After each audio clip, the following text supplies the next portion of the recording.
Strap-on boosters का कुल प्रज्वलन काल 126 सेकंड का है और अभी अभी घोषणा की गई L110 स्टेज का भी प्रज्वलन शुरू हो चुका है। Apart from the strap-ons, the core stage has also commenced its operation. This stage, based on combination 200 stages are separated of hypergolic earth storable liquid propellants UH-25 and N2O4. Now the S200s have been separated. घटनाक्रम के अनुसार इस यान से S200 strap-on boosters को सफलतापूर्वक पृथक कर दिया गया है। यह काम सेपरेशन मोटर्स की मदद से किया जाता है। इसके बाद L110 तरल नोदक पर आधारित और विकास इंजन के साथ यह चरण सामान्य निष्पादन करता हुआ अपनी उद्दिष्ट कक्षा की ओर बढ़ रहा है।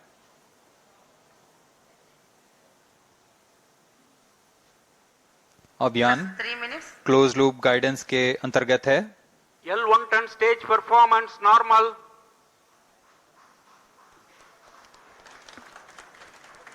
The trajectory of launch vehicle is closely following the prediction. Payload fairing separated. जी हाँ, पेलोड फेयरिंग को पृथक कर दिया गया है यान से, क्योंकि यान अब 114.8 किलोमीटर की ऊंचाई प्राप्त कर चुका है। इस चरण का कुल प्रज्वलन काल 200 सेकेंड होता है और इस दौरान यह करीब 1600 किलो न्यूटन का प्रणोद उत्पन्न करता है। We are 220 seconds past the launch time. Current altitude is 135 kilometers. In the 200 seconds of its operation, the L110 stage carries the rocket up to 175.5 kilometers altitude and imparts a relative velocity of 4.18 kilometers per second. That is 250 kilometers every minute. L110 stage performance normal. LVM-3M4 rocket का द्वितीय चरण पूर्णतः सामान्य निष्पादन करते हुए इस चरण में कुल 113 टन के तरल नोदक भरे जाते हैं।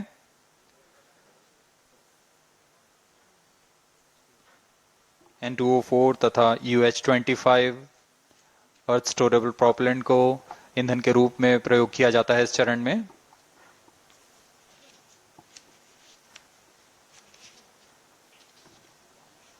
Stage ignition is authorized. अगला चरण C25 का प्रज्वलन भावी है। +5 minutes.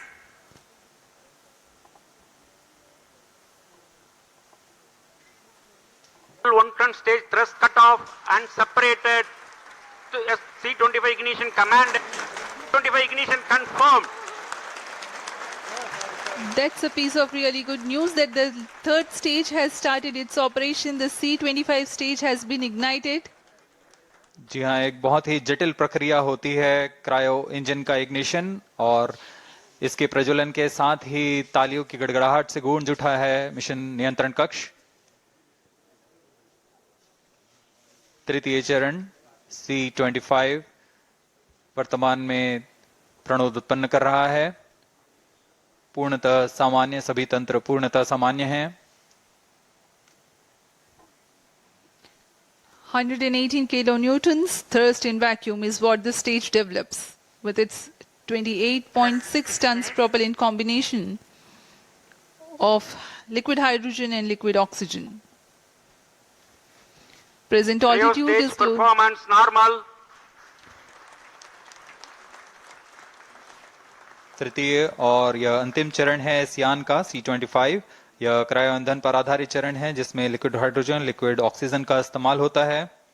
इसमें कुल 28 टन का क्रायो ईंधन पूरी सुरक्षा तथा सावधानी के साथ भरा जाता है। इस चरण में 186 किलो न्यूटन का प्रणोद उत्पन्न होता है और यह करीब 640 सेकंड तक प्रज्वलित रहेगा।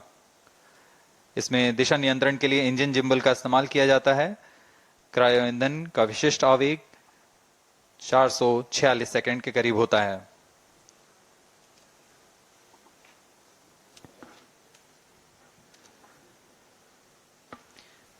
Currently, the rocket is at an altitude of 210 kilometers. Plus 7 minutes.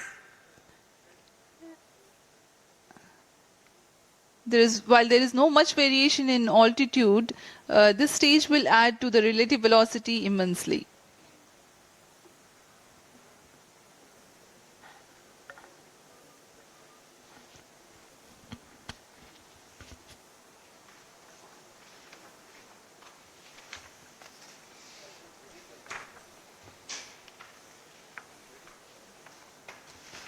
Cryo stage आइए performance अब आपको normal.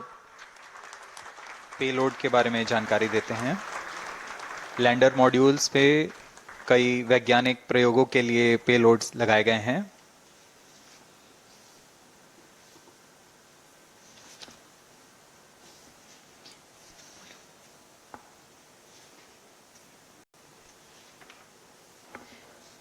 India's prestigious lunar landing spacecraft Chandrayaan-3 moving closer to its intended injection spot in the orbit. The propulsion module provides propulsion for earthbound maneuvers, translunar injection, and moonbound orbits. It also has a payload to study the spectral and polarimetric measurements of Earth and lunar orbit. The abbreviated name of the payload is SHAPE.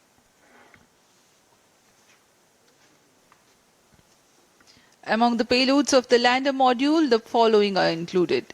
A Langmuir probe called Rambha to measure the near-surface plasma density, that is the density of ions and electrons, and its changes with time.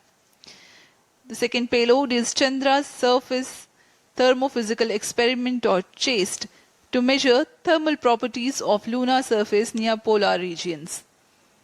To measure the seismicity around landing site and delineating the structure of the lunar crust and mantle, payload ILSA is there. The rover, after its descent, will further the Cryo scientific stage study performance objectives normal. through its own payloads. For better understanding of chemical and mineralogical composition of lunar surface, LIBS, or laser-induced breakdown spectroscope, is included. Another payload is the alpha particle X-ray spectrometer. जी हाँ, lander module में 3 payload हैं, rover में 2 और propulsion module में 1 payload भेजा गया है। चंद्रयान 3 के स्वदेशी लैंडर और रोवर में नितभारों का इस्तेमाल किया जा रहा है। यह अंतर्ग्रही मिशन के लिए भी आवश्यक तकनीकों का प्रदर्शन करेंगे। लैंडर के पास यह क्षमता है कि वह चंद्रमा की उबड़-खाबड़ सतह में भी बड़ी सावधानी से उतर सकेगा और रोवर को बाहर लाने के लिए और संचार सुविधाएं प्रदान करने के लिए सक्षम होगा। चंद्रयान 3 के लैंडर और रोवर में कुल 6 नितभार हैं। Radio astronomy of moon bound hyper sensitive ionosphere and atmosphere, जिसे शॉर्ट में रंभा कहा जाता है, यह चंद्रमा की सतह के पास प्लाज्मा के घनत्व तथा समय के साथ बदलाव का मापन करेगा। इसके बाद चंद्र सरफेस थर्मोफिजिकल एक्सपेरिमेंट चंद्रमा के ध्रुवीय सतह के आसपास की थर्मल प्रॉपर्टीज का मापन करेगा। Instrument for lunar seismic activity landing site के आसपास के क्षेत्र में भूकंप जैसी गतिविधियों का पता लगाएगा।